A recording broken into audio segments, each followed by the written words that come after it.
Hi, good afternoon. Good afternoon to each and every one of you. It's Friday. It's a wonderful day. I always anticipate the weekend. And today we are dealing with a very, very serious topic. It's Social Issues Day. But we're dealing with a very serious topic that does not only affect men. It may seem as if it only affects men, but women too are affected by it. So I am pleased with the two gentlemen that I have here on the platform this afternoon who will be dealing with the questions that we have to address. Remember, if you have questions, you can place it in the comment section. The only how I can know you're viewing is if you put your comments in the comment section. Just saying hi, say good afternoon, so I will know officially that you are viewing this afternoon. So before we go any further, I'm just going to pray for all of you. Remember to share the link to your Facebook page so that others who may want to get the information, they can actually view. So let us pray. Great God and eternal Father, which art in heaven, we're thankful for yet another day. I pray, Lord, that you will be with our audience in a special way, Father God, as they listen. If individuals may be suffering with addiction, especially pornography, I pray, Lord, that you will help them through the message this afternoon, that they'll be able to overcome it. So bless each and every one of them, I pray. Be with our panelists once again. Through Jesus Christ. Amen. All right, great. So welcome once again. And so with me this afternoon, I know some of you who would have tuned into my program, Overcoming Guilt. You would have seen Pastor Osley Edwards there before. And I'm so happy to always have him. He's always willing and ready to give his knowledge to those of us who are listening. So just for those who are new, he is the director of Sabbath School at the Guyana Conference of Seventh-day Adventists, and also the director of Public Affairs and Religious Liberty. Did I get it right? Yes, Public Affairs and Religious Liberty, and well qualified to speak to us about this topic of pornography. And I have with us also my good friend Euwayne Isaacs, and he would have done, well, he's a fine prospective graduate for School of Theology and Religion. And I know he would have done some research based on pornography. So we're going to deliberate. We're just going to talk this afternoon. Remember, once again, if you have your questions, feel free to ask. And don't forget to share this video to others to help them. And I want you to note something. You may not be the person suffering from this issue of pornography or this issue of addiction in general, but it may be somebody else on your page. So when you share this video, it will help them to deal with it and to overcome. So welcome to you, gentlemen. I'm so delighted to have you here this afternoon. So we are going to get straight into it. And the first question I would like to ask you, before we get into pornography itself, what would you define addiction? Because today we're looking at addiction part 1. How would you define addiction?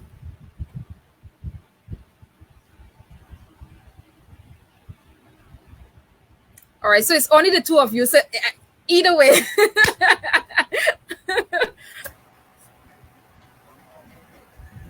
All right. Addiction is basically a chronic dysfunction of the brain system that involves reward, motivation, and memory. So let me break that down in layman's terms. And before I continue, let me first offer my congratulations to you, Shibiki. Of course, those who are following you saw the pictures and so on Facebook in your graduation regalia. Thank you. It feels good to be finished. Oh yes! Congratulations to Euwayne also. Thank you, Pastor. Your accomplishment, and we look forward to both of you guys offering your services to us here in Guyana. You are both premium, top shelf kind of individuals, and we know that we'll be blessed tremendously by your ministry. So congratulations. Thank you so much. Yeah. So as I was saying, addiction is about the way your body craves a substance or a behavior And in the absence, or when that craving cannot be satisfied, the body responds or reacts to the absence or the lack of that substance, or the inability to perform that behavior, by what is known as withdrawal symptoms. Right. So it's basically it promotes, an addiction is a compulsive or an obsessive pursuit of reward. The reward that a person gets, from a particular type of behavior, whether that is involved, whether that is gambling, or pornography, or a substance, whether that is alcohol or nicotine, cocaine, or whatever the case might be. But it is an obsessive compulsive desire to perform this behavior, or to be satisfied with this item, or what we may call, the word is escaping me, but it is an obsessive compulsive desire to satisfy, for Some. satisfaction.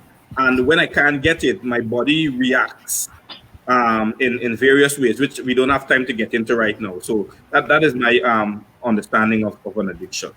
All right, thank you very much. Just before I take Euwayne's definition, I just want to say welcome to Omadeli, welcome to Andrea. I'm so happy to have you guys here this afternoon. Yes, Andrea, good afternoon. I'm so happy that you're tuning in. All right, go right ahead, Euwayne. Yes. For me, I would say a pornography, rather an addiction, is a craving for something that you cannot control. It is like a compulsive drive to get something that that you go to any extent to get it. Now, this is just a simple layman's definition, as Pastor would say for it. Oftentimes, you would find that an individual would say, "Oh, I'm not addicted," but the thing is, can you do without it? Addiction goes over a large variety of areas. For instance, let's say television shows. The mere fact that you must get it or you have to get it, you start to show a sense of addiction to it.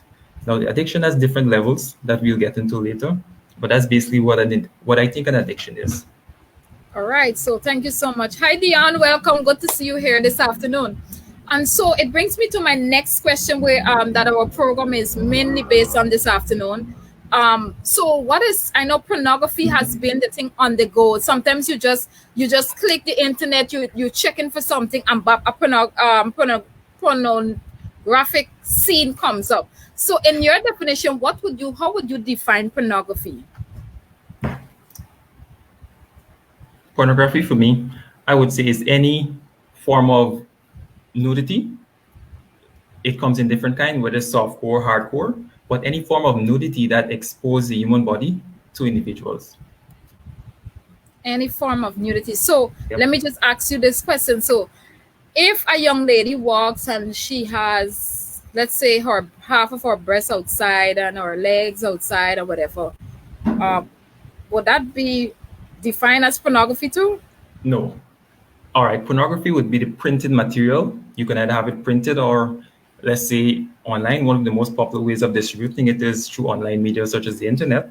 So any media that is presented for the purpose of sale or for the gratification of an individual can be considered pornography. Okay, thank you. Pastor Edwards? Yeah, I would say, pornography is any material, and as Euwayne said, which is either books or photograph, that promotes erotic behavior and is intended to cause sexual excitement. Any erotic material that is intended to excite a person sexually, I would consider that to be pornography. Pornography. All right. So to our viewers, I hope you're listening, you're looking on. And one of the things, especially if you have your teenagers in your home, no worries. I really want them to be here. We're going to explore some other question, even dealing with children and parents. Take note. This presentation is especially important for you because at some point or the other, you will find that your children may look at look at these materials And I can remember, just to share this before I move on to my next question, I can remember in third form, somebody brought a set of books, right? Pornography books. And it was like, for us, that was like, I was curious. So because of my curiosity, a group of girls and of course the guys in the class, we started looking, and I'm like, oh, this is pornography. This is the big thing, because it was the very first time I was actually exposed to that. So I want our parents right now who are listening, get your children to sit and listen to this program, because they're not exempted from it. And there are different ways in which they may or may not end up, they may end up viewing it. Hi, Kenroy Henry. Oh my goodness, boy, it's been a long time. I'm so happy to see you here this afternoon. All right, so Brother Augustine, welcome so much. I really and truly love the fact that you always tuning in. Thank you so much. The definition that you would have given us, yes, we explore that compulsive engagement. Thank you for sharing. And he would have given us a wealth of definition. Well, today we're just looking at pornography. Next week we're focusing on substance and drug abuse. So thank you for your comment there. Andrea, thanks for that contribution. Dopamine contributes to addiction, exactly. All right, so the next question is it true that viewing pornography is addictive? So if somebody views pornography, whether it be online or if it's be whether from magazines or whatever, is it really addictive? And if so, how is it? All right, I think I should go first. There are people who say that they viewed pornography, but they were never addicted to it, that they don't like it. So we cannot say that, as soon as a person views pornography, they become addicted. An addiction, as we said, is a compulsive desire for this thing. And I was looking at the comment of Augustine, my good friend, who said that it is intended to satisfy a short-term desire. Yep. Yeah. So there is always there's a vicious cycle of addiction, where a person you have the craving, and the person at all costs acts on the craving, finds satisfaction. They experience what is called the satisfactory phase, and then as the material or the behavior wears off, then the craving sets in again, and the cycle continues. So that is when a person knows that they have been addicted. Now, the question is it true that viewing pornography is addictive? And the truth is that there are many conclusions out there based on research, and I was examining them. And I came up with the conclusions of 5 of these different types of research. And there was one, Alri Voon, a PhD neuropsychiatrist at Cambridge University, and she is saying she did a research by scanning the brains of compulsive porn users.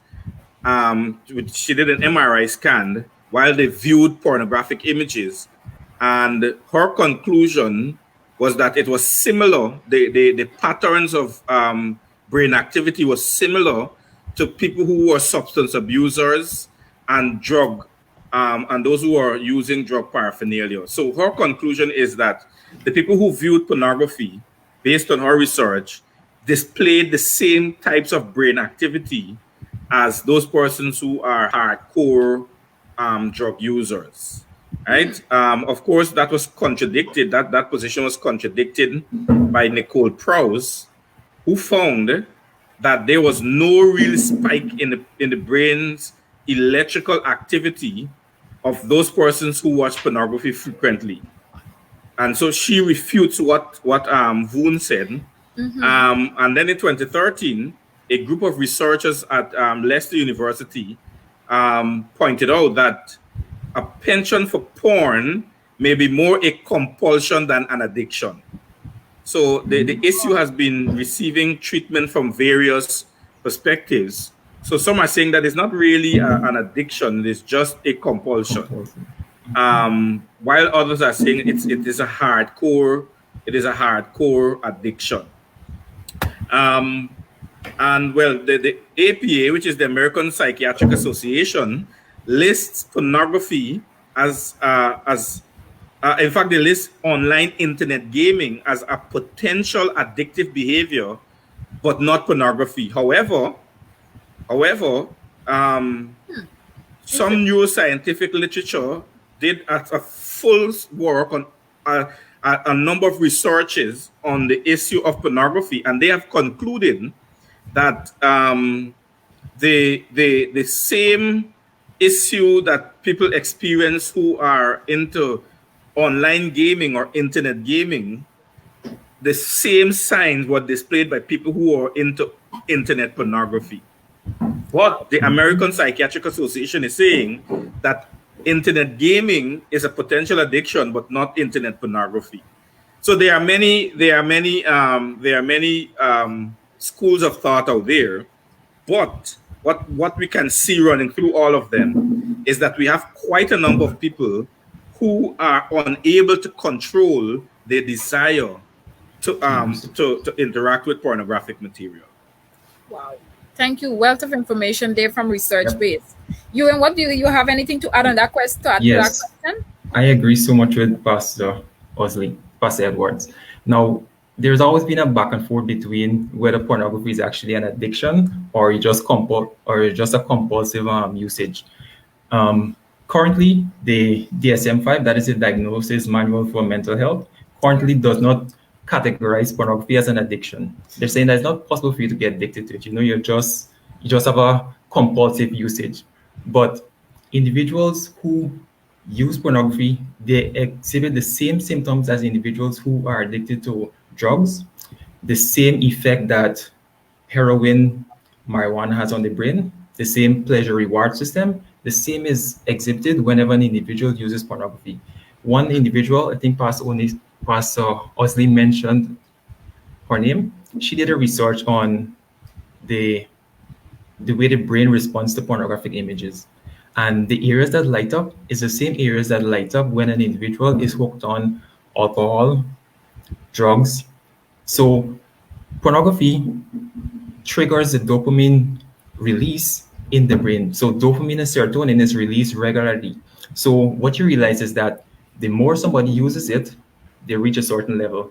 Then they go back again, they do not get the level they got before, so they want to use more. So what you realize afterwards is that to enjoy pornography, you have to keep increasing the amount of dosage. Probably sometimes the individual might start off by 5 minutes or 10 minutes. The next thing they have to go to 20 minutes to get the same effect they were getting first. Eventually, they're spending hours behind it, and eventually you realize that they they're not getting the pleasure that they got before. So they start looking for more erotic to more, you would say, hardcore pornography just to satisfy that desire.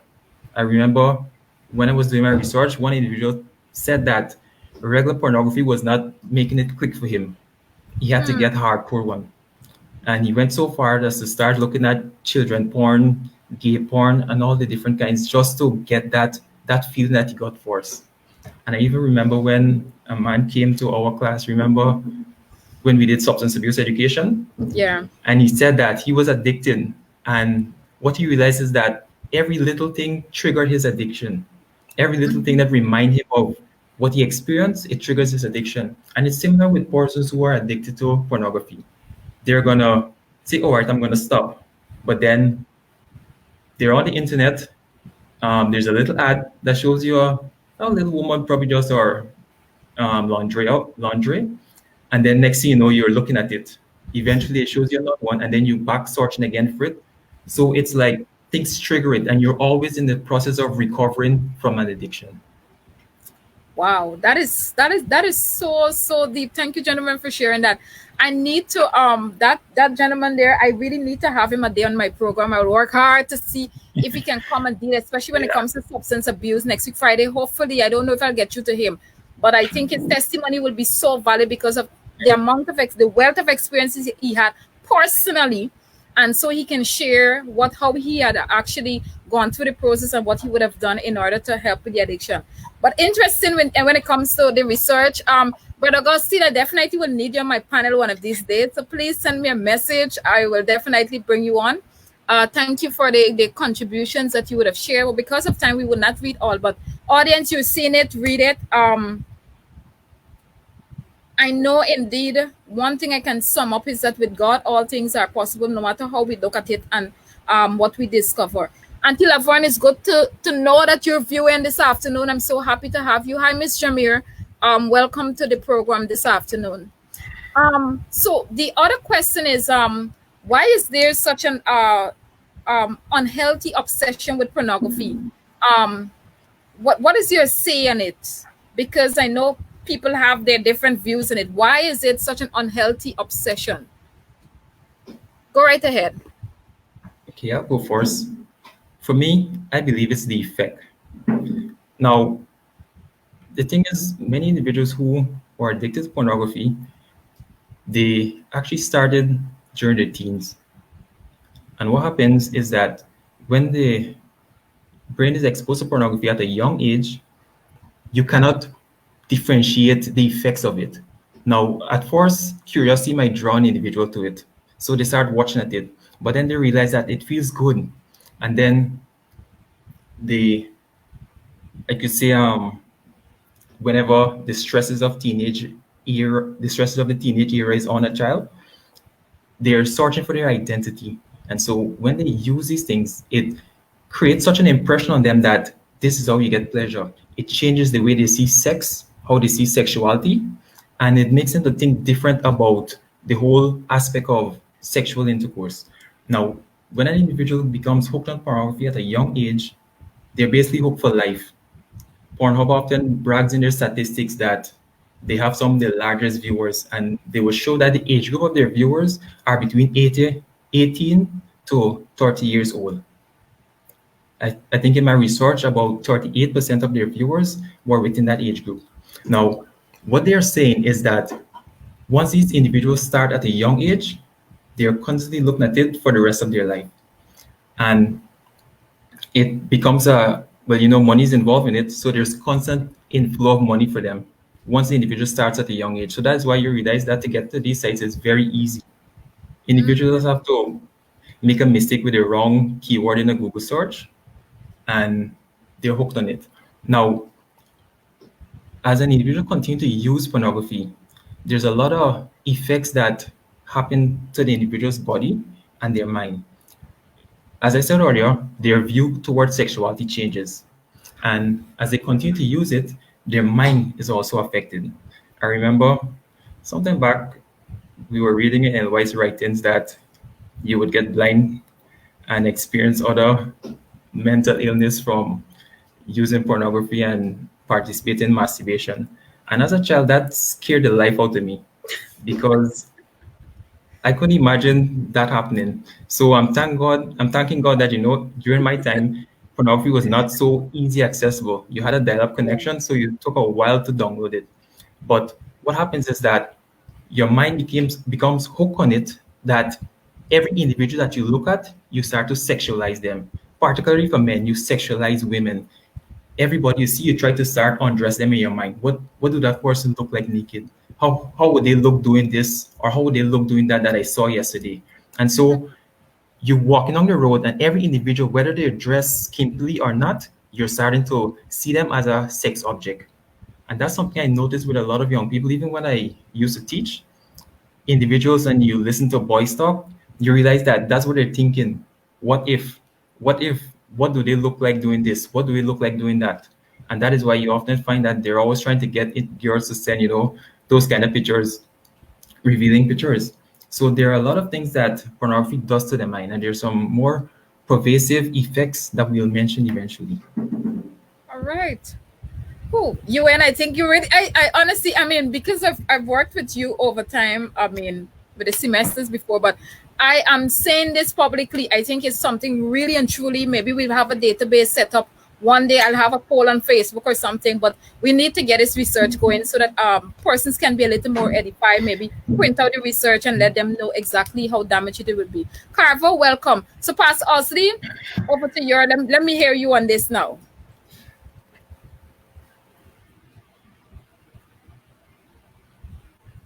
Oh, sorry about that. The experience that a person gets when they view pornographic material. Um, and Sister Andrea recently mentioned about the release of dopamine. Yeah. This is what is referred to as the pleasure um, adrenaline or whatever they might call it.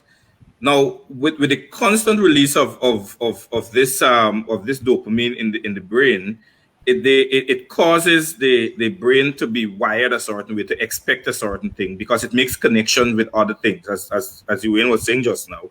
Um, if you are sitting in the open and dopamine is released, then every time you sit in the open, your brain records that experience, stores it. So every time you sit there, you begin to get this desire, this emotion is activated again. um and therefore, with constant exposure or constant consumption of pornographic material can cause the brain to now expect, and in some cases even overpower what you desire to do as an individual. And hence the issue of quote unquote addiction is created, because the brain makes connections with different scenarios. So almost every time you relate to those, every time you are or you see something familiar, the brain goes back to this experience that you had. And that is how addiction begins to form. There is also an explanation that some have offered that is referred to as neural pathways. It is a very complex explanation that involves the synapses and the movement of information along the nervous system to the brain. But basically, a simple explanation is that as long as certain kinds of information begin to travel on this pathway often enough, it creates kind of like a drainage, an engorging of this pathway. So as long as you see something, automatically the body begins to react and information begins to process along that That pathway. way. And it begins to overpower you in terms of your ability to withstand the desire. So all of these things are converted to desire. um and as a result of that, the person begins to feel like they have to get this to get this thing done. They have to pursue this behavior. And let me just go back to when we were defining an addiction, and show you that once a person becomes trapped in this problem, they become unable to stay away from the substance or the addictive behavior. They display a lack of self-control. They have an increased desire for substance or for the behavior. They dismiss how their behavior may be causing problems, and worst of all, they experience a lack of emotional response. Wow. And this goes all the way back into the person's relationship with the significant other. If you're involved in a sexual relationship, it begins to affect how you connect to that person. If you are a family person, you live in a home with other people, you begin to display signs that you no longer care about how they feel. That is why people who are addicted, they put their family through so much. I had a Yeah. brother who was addicted. So it ripples out not only into your own experience, but it ripples out to the people around you. So, as you on that note, I'm listening, and the question that I will have to ask, I want you guys to touch on right now, is the fact of marriages, because you mentioned significant others. I can remember I was in church once, and I think something was asked about pornography, and a young lady said, "But it's not okay if pornography being if we can look through magazines as husband and wife look at pornography." And I looked at her. I was like, "That's an interesting question," but I really didn't have a personal response to her on that particular day. So I want you on the panel to tell, in fact, if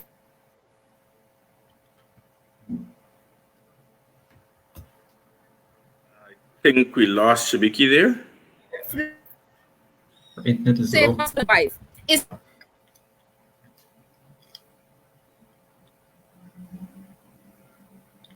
All right, I think we can probably begin to answer the question until maybe she regains Sure. connectivity. But I think the direction in which the question was going, Shibiki, is whether there is some couples or some people believe that it's okay to bring pornography into the bedroom of a married couple, which is basically a sacred space for that couple. Um, the trouble is that there are several problems associated with that. There's several problems associated with that. One is that pornography is not necessarily quote unquote real. In that the people who are involved in these pornographic videos are mere actors. Yeah. They are being paid. They go through a whole process of audition and all the rest of it, and therefore it's not necessarily an organic experience between the people who are involved in the sexual act. The other thing about that is that when research, I did some reading years ago on the issue, and I found that one of the effects of pornography is that it affects your connection to the person that you are sexually active with. That's what the research said. We understand the whole thing to be in the context of marriage, but it causes a disconnect in a marital relationship, in that the person who is involved with pornography, it becomes an inability for them to emotionally connect with their partner.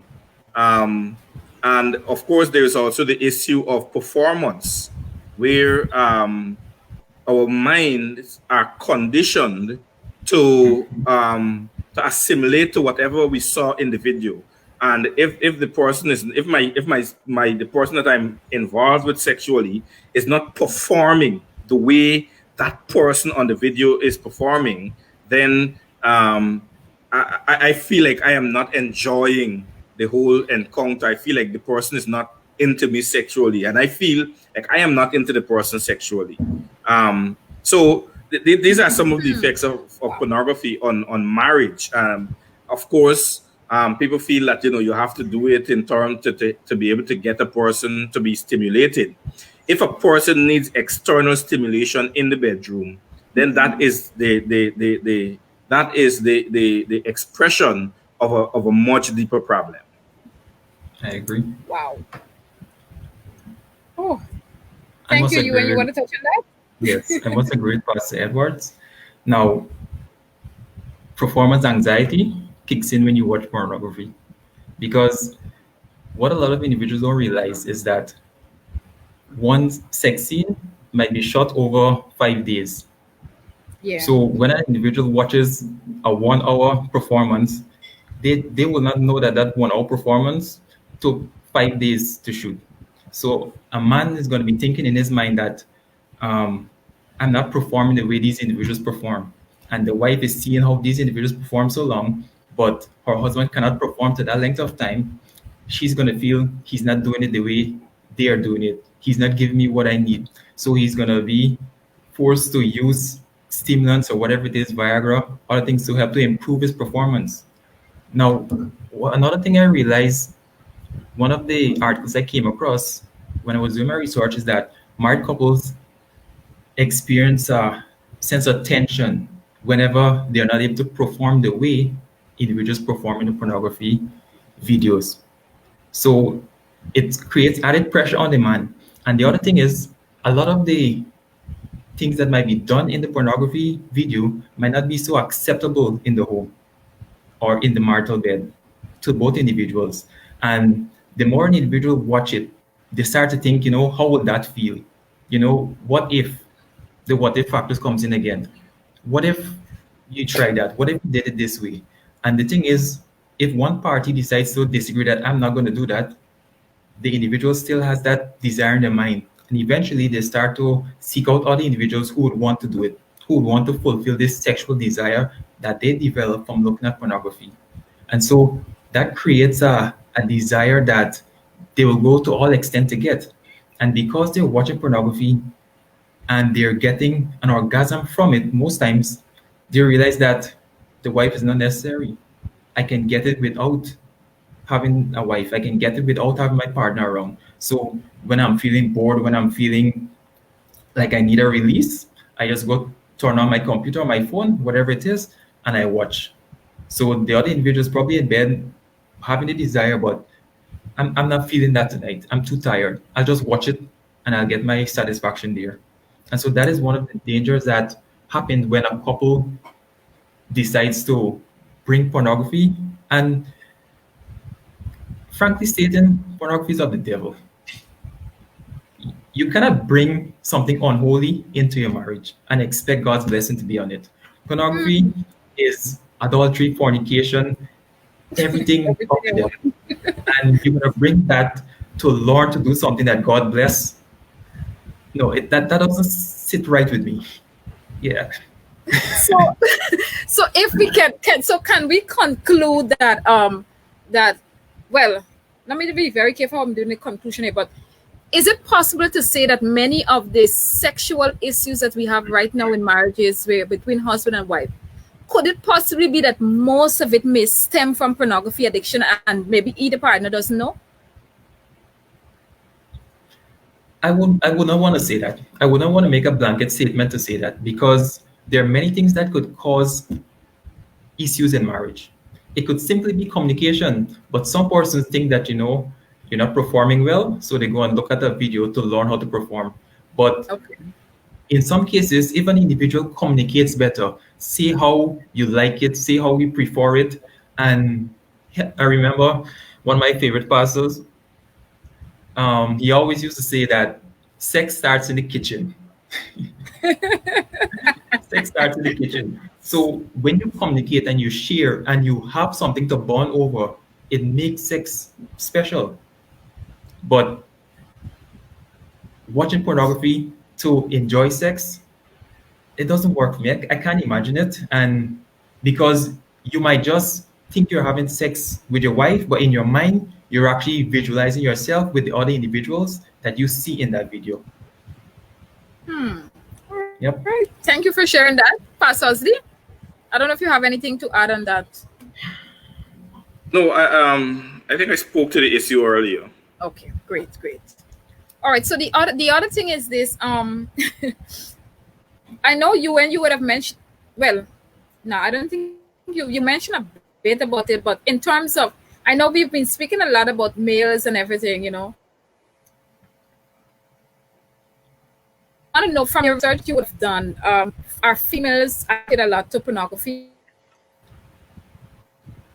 Yeah, are females addicted to pornography? Do they watch it a whole lot like men? Yes, they do, but not as much as the men would watch it.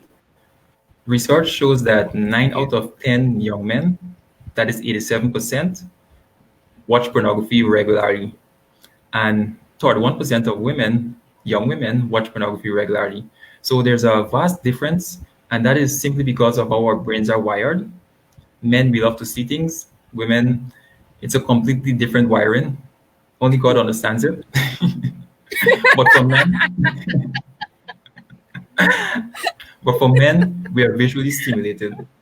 So that is why you would find that men are more inclined to looking at pornography than women.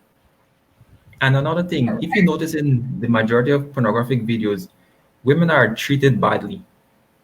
Yeah. So I would find it very hard for a woman to sit down and watch another man mistreat you, unless unless that woman has another mental issue that she's dealing with also. Okay. Thank you, Euwayne. Pastor? Yeah, one of the other challenges there is that there is an uptick in the number of women who get involved in watching pornography, because research has also shown that there is a higher number of women involved with masturbation in recent years than previous times. and one of the main stimulants in the episodes is pornography. Uh, one of the other problems too there is that a lot of women um, and sometimes I hear the questions that are asked if it is okay for certain actions, certain acts in sex to be okay, which falls to me within the category of abusing the woman. um, but it seems that the cultural construct in terms of people's attitude towards sex is now changing to reflect what actually goes on in the pornographic videos because of the number of instances and the number of females who go to watch these videos. Now some of them are beginning to think that that is how sex is to be done. That is normal, and it is changing. I think I was watching a documentary the other day about women's attitude and their opinions toward what they refer to as hardcore sexual behaviors. And it seems that from that information that the women are now coming around to accept that this type of overpowering is normal, and one of the things that is responsible for the change of views on the issue is their exposure to pornography. Wow. So, ladies out there who are listening, don't feel as if many of the times we like to cover up, or we feel the man is responsible for everything, and if sex is not good, it's because of the man. Let's listen in, because we have to take part of the blame about as it relates to our sexual activities. All right, Danielle, welcome to you. Hi, Andito. Good to know that you're viewing. Hi, Andre. Welcome too.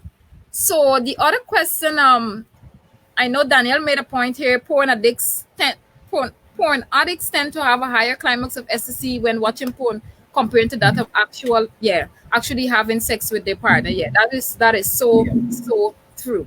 All right. The other thing, a question that just came to my mind. Forgive me, but in your research, did you come across in terms of the Christian community?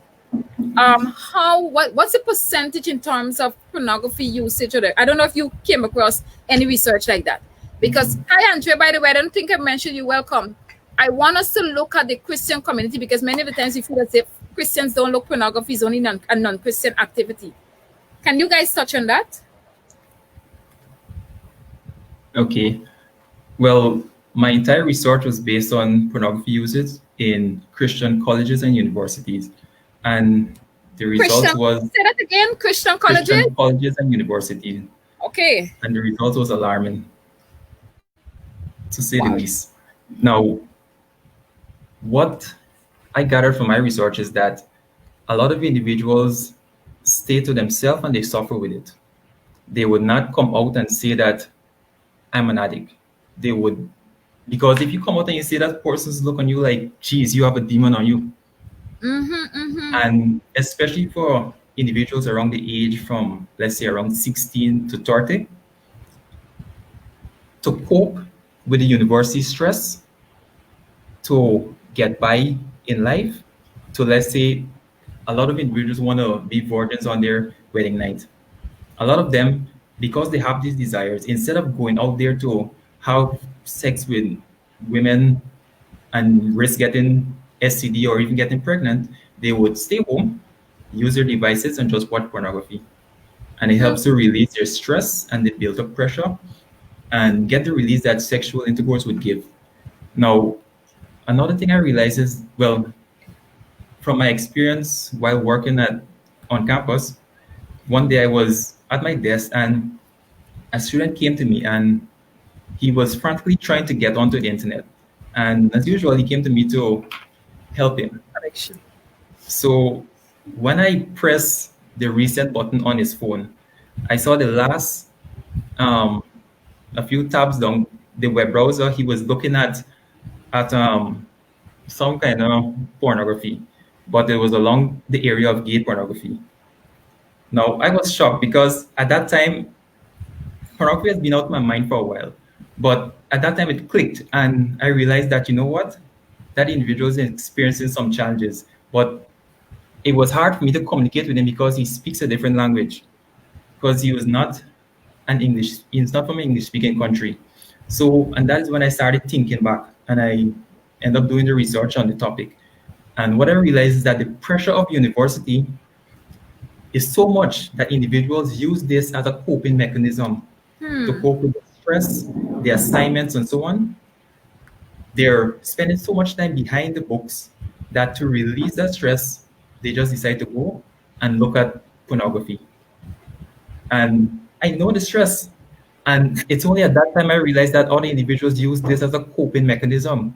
And how the dormitories are situated, an individual could be in there all day on their Yeah. devices looking at pornography and nobody will ever know. And so in my research, I tried to find out ways of how we could help individuals. Because the truth is, an individual in the research it shows that just 2% of individuals who experience pornography issues would go and talk to a Someone. counselor. And that was in the US. In the That's that's Caribbean, that's based on men or women. it was general. Okay. They said 2% of persons affected by pornography, but the school was primarily men. Okay. Now, that was the US. Now, when you bring that to the Caribbean, we have so much stigma against going and talk to a counselor or a psychiatrist or True. some psychologist. An individual would feel so embarrassed to go and do that. So it made me realize that many individuals are most likely in the church are struggling with these things, but because of shame and the stigma that goes hand in hand with an addiction, they're afraid to approach someone and ask for help. And so all of that helped me to channel my research in the area whereby I could find help for individuals like this. Yeah. Yeah. Thank you. Thank you. Pastor Osley? Yeah. Research has shown that approximately 62% of Christian men have 60 what? had approximately 62%, Yeah. approximately 62% of Christian men have had problems or challenges with pornography. Um, it is a smaller number of Christian women, but the struggles that the men experience have the research has also shown that these men, a number of these men, in their struggles, have been able to overcome the challenge with pornography. Now, overcoming can mean one of two things. It can mean that they will themselves off of the behavior, Mm-hmm. or that they just got too old to practice the behavior any longer. Wow. So we cannot say for sure that the recovery rate is responsible that was responsible for the recovery rate is X or Y, but Mm-hmm. we do know that it is a challenge among Christian men. In fact, I was doing some reading the other day. I think it was in the Ministry magazine. I'm not sure which one of them, but it shows that pastors and clergy are Yeah. practicing the consumption of pornography at a very high percentage as well. I don't want to give my mouth too much liberty with and speak Yeah. without facts, but it is prevalent among the men and women of the cloth as well. Interesting finance. Thank you very much, Pastor. Jamal, I recognize your question. We are going to deal with that would be like our last question to the overcoming how to help persons. So stay tuned. You will, by the way, welcome, but you will get the answers to the questions that you would have asked because yeah, we have it down too. Um, the other thing is I want us to go flip now to children because I know we've been dealing with adults and married folks and all of that, but in terms of the question is should parents worry about their children becoming addicted or to this the issue of pornography. I would say yes, definitely. Because the thing is, the pornography industry targets young people because Okay. once they're hooked at a young age, you have a customer for life. And what I've noticed is the effect that pornography has on a teenager is not the same it would have on an adult. Now, the first time exposure for the average male is age 13. Now, when most times this happens when you're with your friends, then you go to school. I remember that's how it happened for me. It was in my class. I think I was in Form 1, second term, yes. And a student brought the book, and it was so excited to see it, not knowing exactly what it was at that time, but I always play like I knew. I wanted to see it and so on. And then the teacher came in the class and caught us with it. One of the students stopped. And in my mind, I was thinking I was going to get another 5 day suspension because I got one the term before. But when I passed and I by the teacher's office, I noticed the teachers they were just watching it like it was something casual. And I was so annoyed about that. But what I realized is that a lot of exposure happens in the school environment. Yeah. And when it happens in the school environment, the student or the child returns back home, and most times the internet doesn't have any filter or anything, any way to prevent pornographic material. So this image still in their mind, they start using Google. And there's this feature called Google Trends where you can see the most searched keywords per day.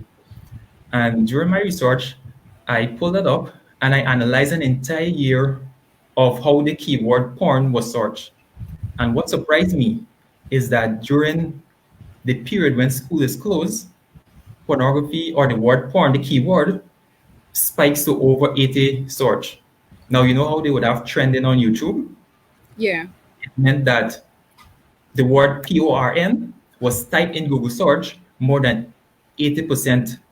That was the 80% of the searches for the day was pornography. And it was Wow. around time when school is closed.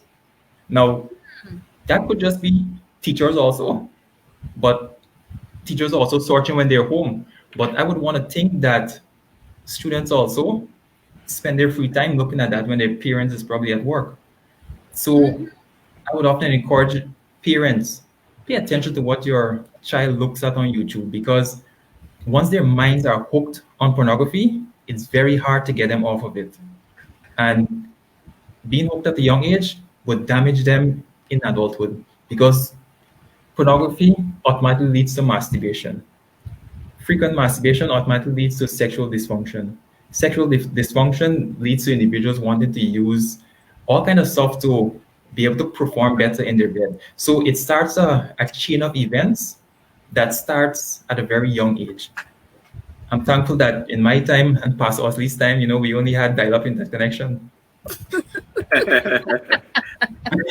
So it was not that easy. But nowadays, internet connection is just a touch of the finger and a video doesn't even need to buffer to load. So I would encourage parents, spend those money, get firewall, get proxy servers, whatever it is, to ensure that your connection is protected. Because the effect that pornography could have on a child when they are exposed to it at a very young age is damaging. Wow. All right. Thank you so much, Euwayne, for sharing that. And just before Pastor comments, I just want to say welcome. Hi, Genesis. I'm so happy to have you. I know even if you're tuning in late, I'm so happy that you still tune in. Hi, Miss Roxanne. Welcome to you. And Sister Joycin, thank you for being here as usual to our program Issues in Focus this afternoon. All right, go right ahead, Pastor Z. Right. So statistics have shown that the largest consumer of internet porn are 12 to 17 years old.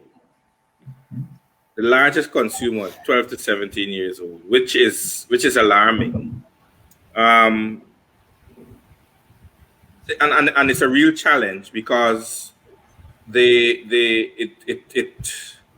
person who becomes obsessive over any form of addiction, that person begins to lose important or significant mileage on the actual pursuit of the important things in life. Yeah. So their education is affected, their livelihood is affected, they become withdrawn, Hmm. they always striving for privacy. They do. Um, Mm-hmm. they become, you notice that they want to be alone with their devices and stuff like that. Um, so it is a real challenge for families in these times. And sometimes you ask yourself the question, what is it going to be like 10, 15 years from now, True. when when all these technological dreams that these tech giants have, when they finally make them realities, and the world's becoming more and more polarized, where families are building big, larger houses that give each individual member more privacy. True. How is that going to play out? So parents must in response to this issue pay careful attention to the children. The 15 to 17 age group um, consumes approximately 80%, or they are 80% more likely to be True. exposed to pornographic material. So even before your child hits adulthood, they will be carrying a burden with them that in truth and in fact they were never really meant to carry.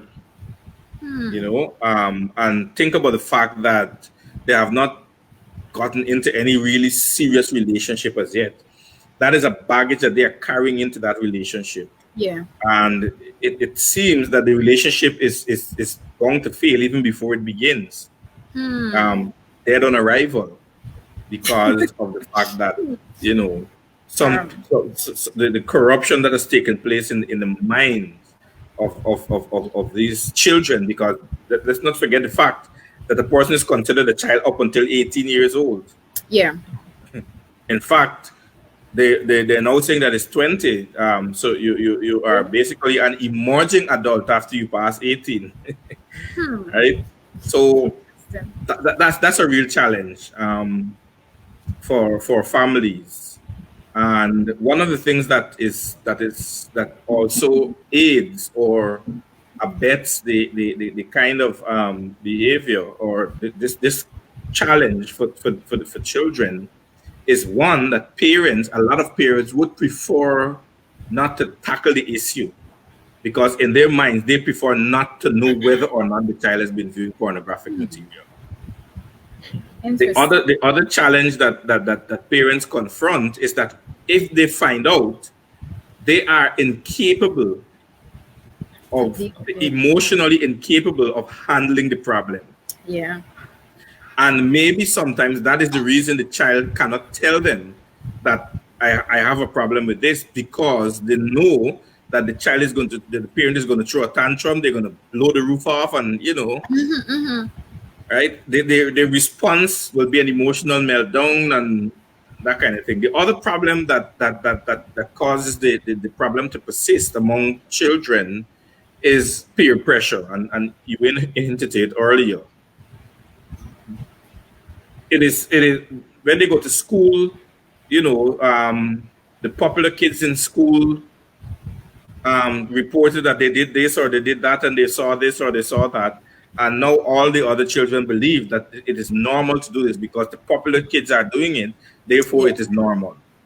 And so there are some factors that contribute to the preponderance of pornography among this age group. But if parents are going to tackle the issue, they must be able to have an open mind, or you know, it's just going to exacerbate the problem. Excellent submission. So, on that note, what age do you think would be a good age to start talking to your children about this? That's the first part of the question. The other part of it is that some persons are wondering if their children would be more curious if they bring up the issue of pornography. Is that fact true? So there's a twofold question. So at what age do you think I should first step out and start talking to my child about this? And the second thing, would that cause more curiosity to arise in that child if I bring up the issue of about pornography? Um, I believe that it will arouse a sense of curiosity to just broach the subject out of nowhere Okay.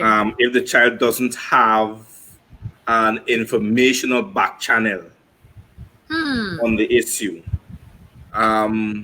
they would want to know what it is, and some of them would be led to research it. The problem is that if you observe, and I'm saying this as a parent of a 7-month-old baby, I've not had that much time in parenthood.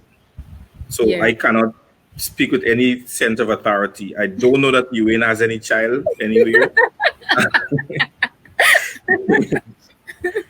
Well, I know that you don't have any either, Shabiki. So we might be incapable, honestly, of speaking to this issue. We might be incapable, functionally incapable, at least, that is.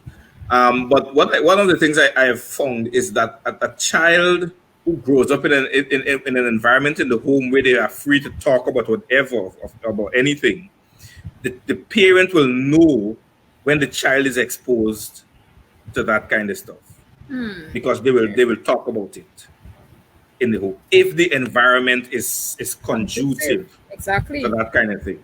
For me to say that at this particular age is a good time to talk about it, I can't say that, Okay. because as I said, if you bring it up at a time when they have had no point of reference, Yeah. then it will create a sense of curiosity. As I said, this is just my opinion. I can't speak with any level of Authority. learnedness on this matter. All right, understand. You, what about you? I know you don't have Well, any child, but let's see. I agree totally with Pastor Edwards because hearing persons talk about it aroused my curiosity. And Okay. so I wanted to see it. So I went home, pull up my dial-up connection, and I tried. I think I was around 14. But the thing is, my mom, she loves to talk. So I would always hear her talking. Y'all get involved in those things and I'll put some lashes on you. I remember when I was younger, she took me to the station and I was short then. And the the grill bars of the cell looked so tall. I was so scared to do anything wrong because I didn't want to go in.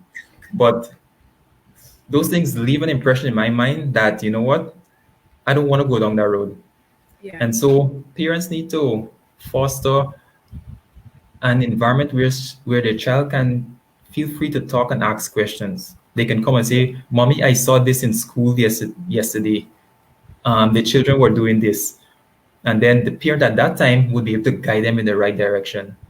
But to say when, it's a very hard thing because, as we all know, some children would develop faster than others. Mm-hmm. Some might be exposed to it sooner than others, but it's just to pay attention to your child. Be careful what you allow them to watch, because I remember a few weeks ago I saw one of my little friends looking at a video. I don't know, I can't remember the name of it, but it was a Japanese cartoon, and this thing looked like a pornography, and they were calling it just cartoon. The way the individuals were dressed and so on, it looked like pornography. And in my mind, I'm thinking, as I'm going to say as parents, but parents need to pay attention to what they allow their children to watch, Yeah. because these things tend to spike curiosity at a very early age. And once curiosity starts, they're going to want to see more and learn more about it. So it's just so, I know because we're living in a very busy world, Mm-hmm. at times you don't get to spend that amount of time with our children, but it is important that we spend time, know what they're doing. When they spend time on YouTube, know what they're looking at. Always monitor their history and so on. And so you would have a very good idea what they're looking at. And if you see one moment they're looking at something that is out of the ordinary, start to ask them questions about it. Let them Yeah. know that you know what they're doing. Mm-hmm. Yeah, Thank you. I just want to add something here before we move on, Shabiki, that Yes. um, one of the things that parents can monitor and be in control of with regard to the children and what they're exposed to is that there are things that create the platform for pornography to bear fruit in a child's mind. The 50 Shades, types of movies. Yeah. Um, people might say, well, it's not pornography, but it is soft porn. Definitely. That's the reality. There are these virtual reality devices, right? There are websites, anonymous live streaming sites, and of course now what you find is that there are you go to a website, a harmless website, normal website, but there are ads, extensions on the site, and these ad extensions are now saying date beautiful girls in your area, Yeah. 10 most handsome men in the world, and you click on these things, and what they do is that they basically introduce pornographic images into the viewer's mindset, so that when you get to the point where, when the person gets to the point where they are now confronted with what we refer to as hardcore porn, they will not be this barrier towards it mentally, because that person was preparing for it from a very long time with these with these various exposures at different points. Wow. Thank you for that added submission there. So I just want to say welcome to Sister Geraldine. I'm so happy that you're here with us once again. Sister Joyson, she made a point. Every adult needs to keep a watchful eye. And Sister Joyson, I know you can type in the comment. I mean, being the HM for your school, I don't know, at any point in time, have you guys had any session discussing pornography with? I'm just curious about that. With those primary school children, at any point in that you guys have to deal with it. So please put a comment in the comment section. Let me hear what you have to say about that. The other thing, I'm sitting here and I'm brainstorming, and in my mind I'm thinking, my parents never ever that I can remember had a discussion on pornography with us as siblings. I mean, there are 3 girls and 2 boys, and like I really and truly can't remember that as teenagers or even as children.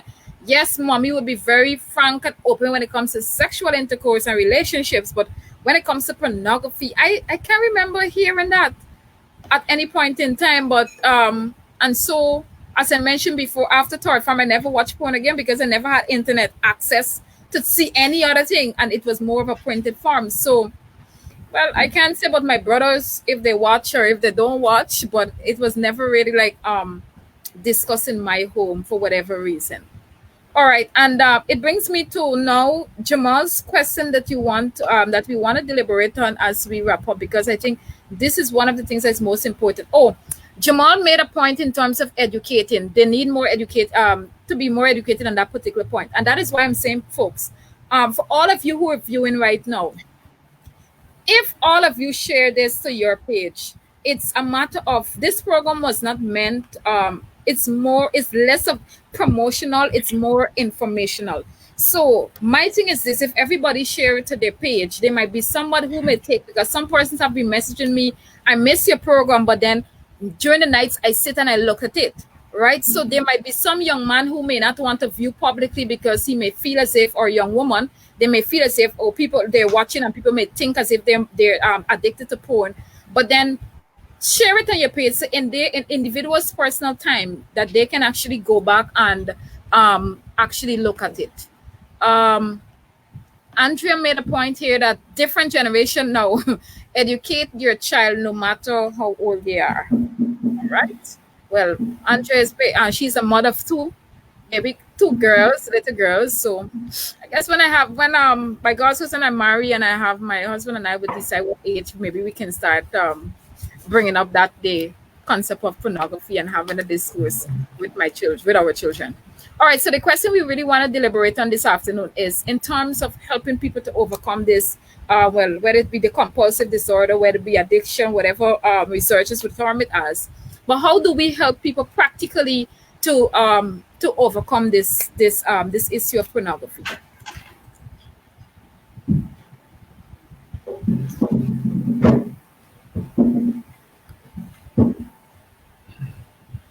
Well, I'll go first.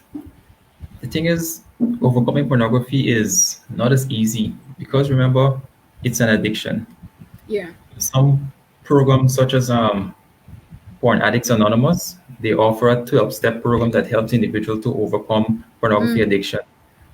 Now, some persons said it worked for them, others said it didn't. I remember one pastor telling us that he prayed so much about it until eventually he was able to develop to overcome it. But one thing I've noticed is education helps. Once you're Yeah. educated and you know what is happening, it helps.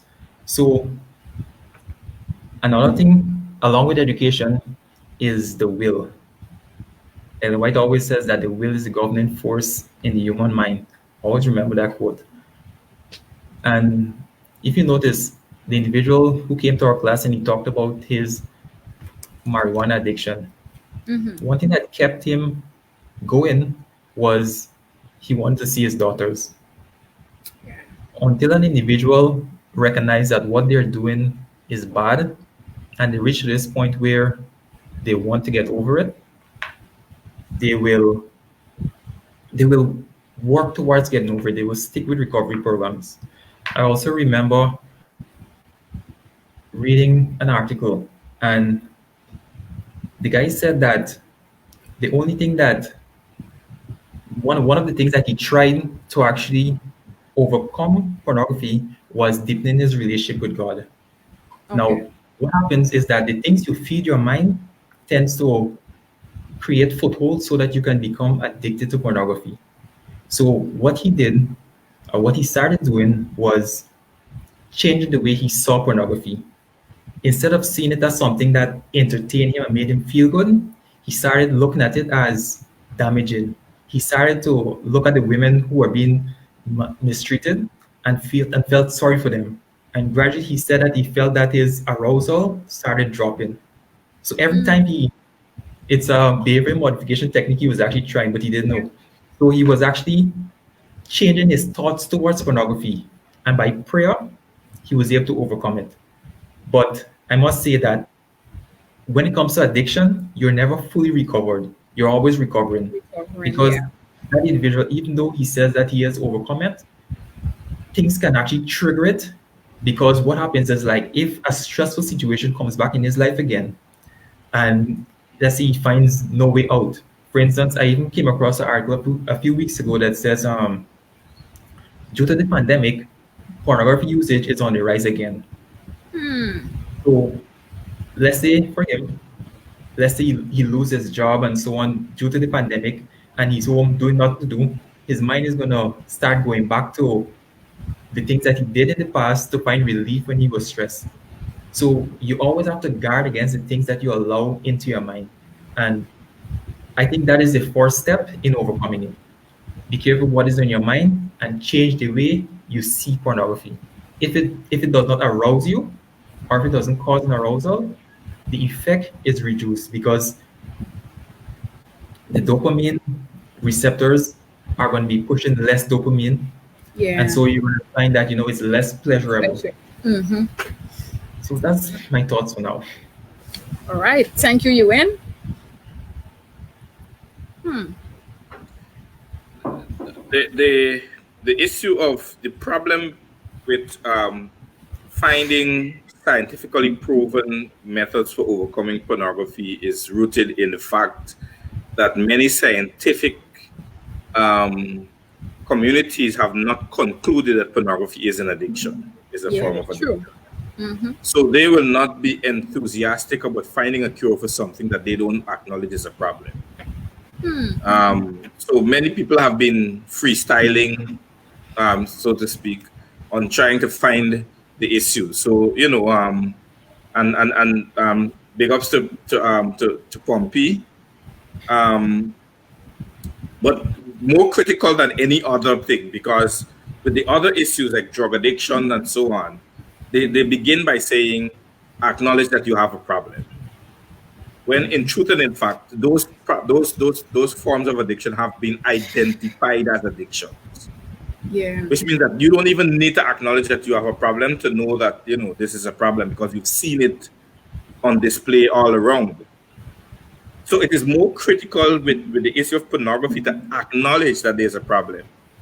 And the reason that is more critical is because most of the people who are involved with consuming pornography, they do it in private. It is not something that is done publicly. And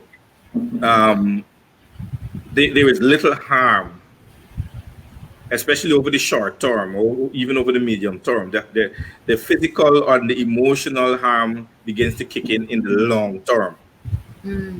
So it can be very easy to sit back in a room or somewhere, having been involved in this thing for a couple of months. And of course, pornography and masturbation almost go hand in glove. Yeah. Right? So it is easy for me to sit back in a corner and say, well, nobody knows about it. I'm the only person who knows about it. Therefore, I don't have a problem. That is why I'm saying it is most critical to acknowledge that there is a problem, especially with the issue of pornography. The other thing that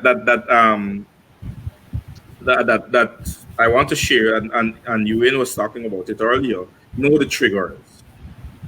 Know what the triggers are.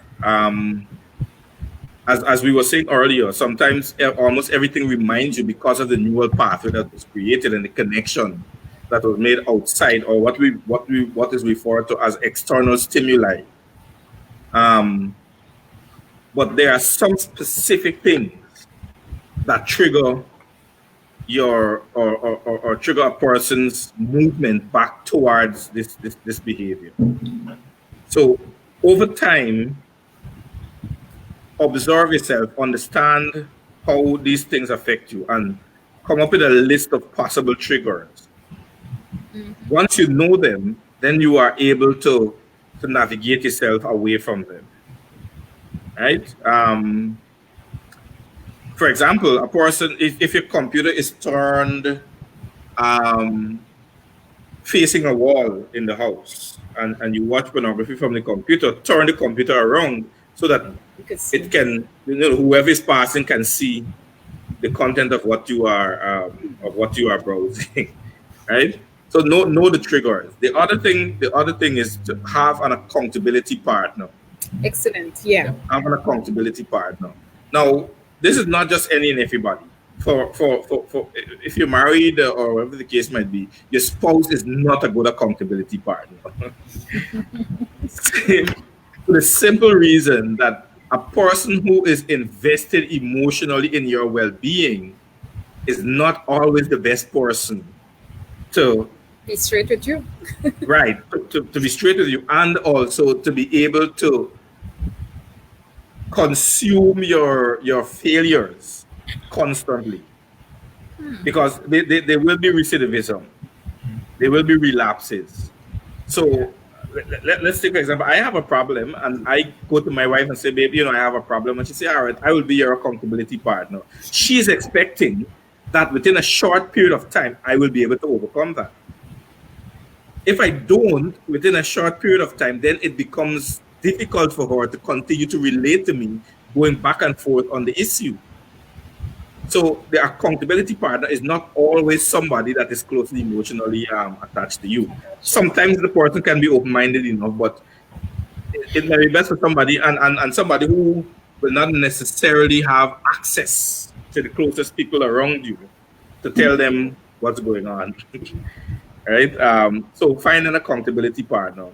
So before you move on the accountability partner, Pastor Osley, would you recommend for your accountability partner to be someone of the opposite sex? It could be. But if it's a female trying to deal with it and get a male as an accountability partner, you might be putting ideas in his head. So there is the risk. Just right? checking. Yeah, and mind you, there are a number of risks in getting an accountability partner. There are a number of risks. Short of finding a counselor, an accountability partner might be a next best option. But a counselor, a trained counselor might be able to help. Right? Redirect, and I think Euwayne touched on this as well.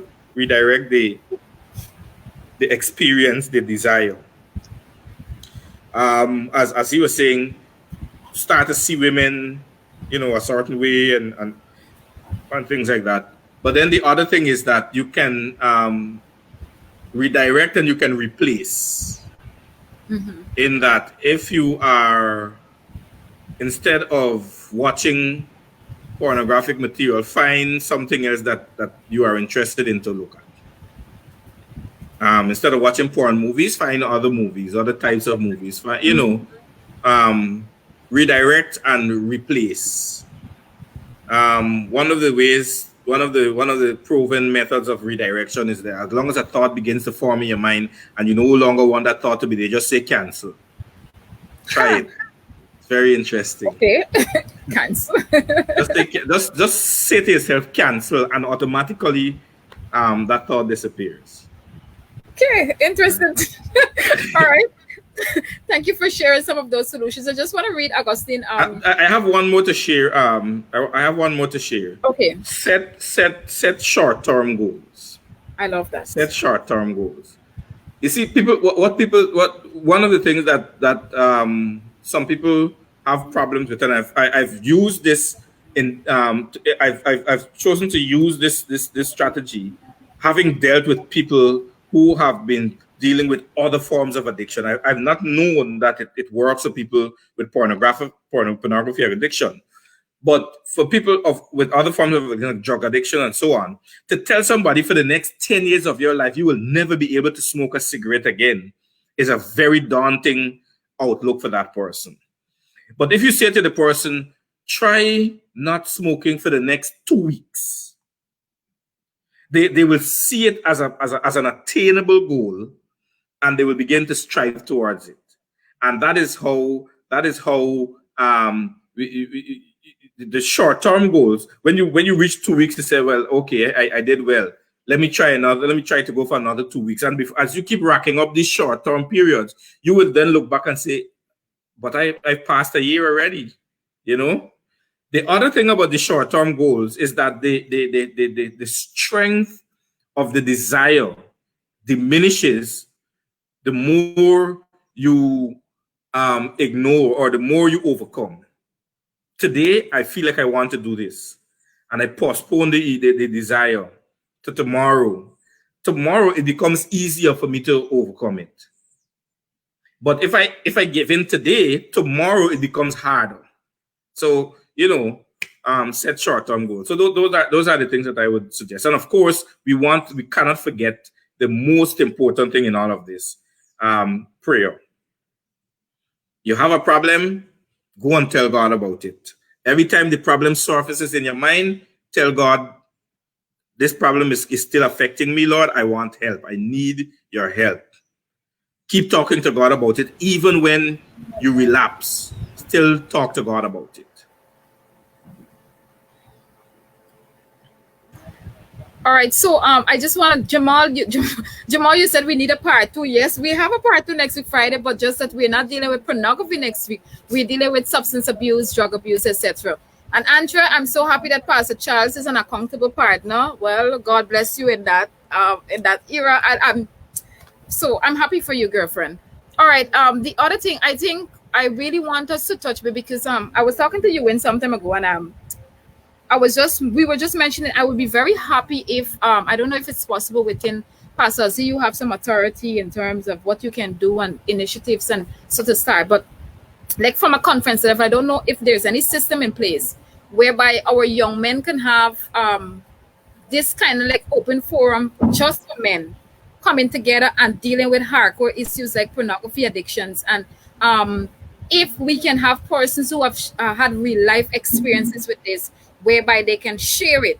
Is there any initiative or is there any provision at the conference level whereby our young men within our church level, or even beyond, though whether you're not Adventist or not, if they can come and they can be free, they can freely express themselves? Honestly, we have had open discussions with young men at Men Forum, Fora, and that kind of thing. To be able to say that we have an open system where people can come and express themselves openly, it depends on the individual. Okay. It depends on the individual. At the heart of what we do, and I'm hoping that there is no non-Seventh Adventists. If there are, then this is Adventist business. You don't worry about that.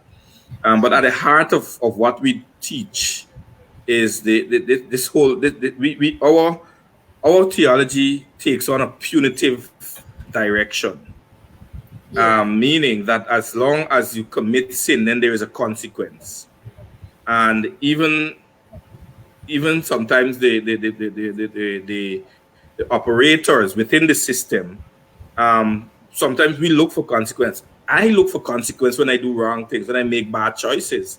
I expect consequences because of my theological understanding.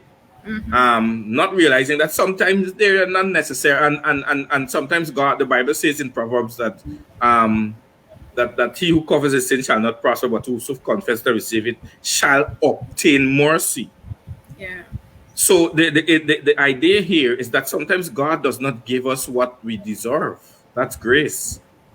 And the grace that is operational in a person's life can sometimes cancel the consequences. The trouble is that we have been weaned so much into this consequential theology, or this punitive theology, that we feel that there has to be a consequence, and therefore it prevents me from going to somebody in authority to openly share with them that I have a problem, because that is the person responsible for enacting the consequences. Yeah. So it is not it's not only about the persons not being able to, or it's not only about the person to whom the person with the problem is unable to come, but it has also to do with the person who has the problem, has some blockages that is preventing him from coming to openly talk to get help. Personally, I have dealt with countless individuals who have had problems, sexual and otherwise, and there has been no consequence enacted. There have been no thing that the persons do not even know that. Well, I never even said that, this is wrong. I never even had to say it. The very fact that you come to me means that you know that it is wrong. Yeah. So I am open. I know of other colleagues who are open to deal with people who have these challenges. The problem is that a lot of persons are afraid to come because they see us as the giver of consequences. Thank you for that submission, Pastor Edwards. And I must say on this note, that I am so happy with the type of pastor you are. You're extremely open. So even with the challenges you would have faced before, you would openly mention it. So I think that helps individuals to come forward and to be able to confront you. Hey, Pastor went through this and he is open about it. He thought how he would have overcome it. And I can get some help. And I wish that more ministers can be so open, because we all have done things in the past. And many times I would usually say, I like to use this example. Imagine going to a sexologist and they're telling me about sex, but you're not married. You have apparently you're not having sex, but then you're coming to give me theorized version of sex and what should do. I don't want to hear from the book. So sometimes people want to hear it from an experiential point of view. And when we share our experiences and we've been through certain things, it's easier for people to come to us when we have our problems. Pastor, I have somebody on the forum. They need your number, so you will just indicate whether or not we can go through with that later on. I just sent it to her in a private, in a DM. So okay, excellent. Yeah. Thank you for that. I wanted Sister Joyce. I asked Sister Joyce to give me the answer to this, and she would have mentioned it here. Whereby at this, so parents, listen to this. So you're thinking that you don't want to discuss the issue at home with your children because you think your children are young or whatever. But then in the school system, in the health and family life education, I know this program was implemented, let's say 2013. I finished college. I think we were the first batch that started the program, Health and Family Life in college. And I'm so happy now teachers are teaching this subject at school. So your children, when they're especially in grade 5 and grade 6, they look at these issues in detail. So some of you don't know how to do it, but the teachers will do it for you because it's in the syllabus. Franita, I'm so happy that you're here. Okay, so Jamal would have mentioned something, alluded to what Pastor Ozzy would have said. Pastor Ozzy said, okay, he never made people feel as if they would have done something wrong. But then Jamal would have said many times they're open forums, but it turns into a judgmental scene. So as Christians, we have to be very, very, very careful with that. Hi, Odesia. Welcome to you, my dear. All right. Even as we wrap up this afternoon's program, are there any other main something that you think we should have mentioned about, or something that you want your audience to know that we have not discussed? Feel free to share it, both you and Pastor Edwards. Well, I'll go. One other thing, I agree with Pompey and his comment that sometimes there is a lack of confidentiality. But what I Yeah, realize also helps is peer-to-peer counseling. Be your brother's keeper. I like Your that. friends in church will see you as someone they can come and talk to. Because I remember growing up, it is from listening to the big men talk in church that I learned. Listening, and we listen to them talk, and then we go between ourselves and we rationalize what they said and say, this makes sense, what if that happened, and so on. And that kind of mold our understanding of theology and of issues in life and how we can handle them. And that is one thing that I realized really helped young people, because a young person would feel a lot more comfortable talking to someone in their own age group about the issue of pornography than going to an adult. So we need to be our brother's keeper. In a presentation I did a few weeks back, I showed that each and every one of us, we are actually counselors. By simply talking to someone, that encouragement that we give them is actually, we're actually counseling them, and we need to ensure that our counsel is biblically grounded, because when we speak to someone, they go away thinking of what we just told them. And that Yeah, 5 minutes conversation that we had with them can start a chain of thoughts.